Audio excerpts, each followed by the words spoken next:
Sometimes life is tough. We get lost and get pushed down. Our journey strays far from our set goals. Yet in order to reach our goals, we must overstep the challenges. Last year, I made a promise to my father that one day I would climb up to Uhuru Peak on Mount Kilimanjaro. I soon started training and set my goal to reach the top of Africa by February of this year. With much time and money, I made it to Africa by February 1st, 2013. My first stop was Moshi, a city meant for the tourists who wanted to climb Mount Kilimanjaro. My hotel was small and quiet, and the citizens were kind and welcoming. My first day there, I decided to take a walk in town and explore the culture. As I was passing by a vendor, I heard a quiet sob from the corner. I was hesitant at first, but walked over to where I heard the noise. I found a small child with no meat on his bones and tattered, dirty clothes covering his body. His tears left dirty streaks down his face, and I knew at that moment that he was a street child, and I knew exactly where to take him. I brought him to the Amani Children's Home, a place of protection for Tanzania's street children. I stayed an extra week in Moshi to ensure he was healthy and safe.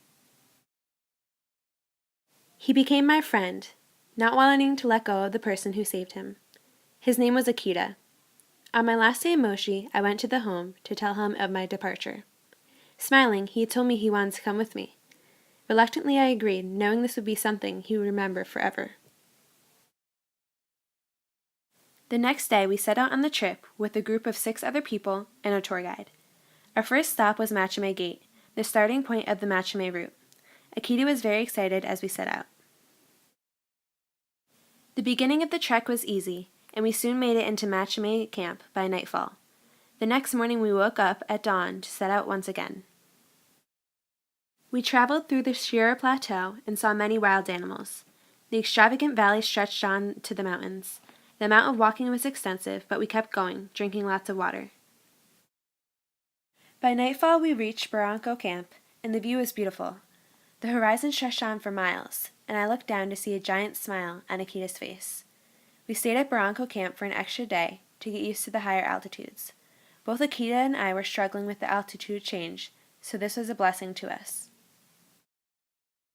After another night, we trekked through Karangu Valley, getting closer and closer to the top of Africa. And that evening, when we reached camp, we were in the clouds.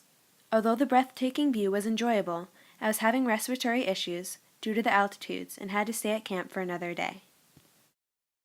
The next evening, we traveled to Barafu Hut, sleeping until midnight. Then we trekked out for the sunrise on Uhuru Peak. With each step we took, Akita and I grew more anxious. With each step, I felt a sense of completion. And finally, we were at the top.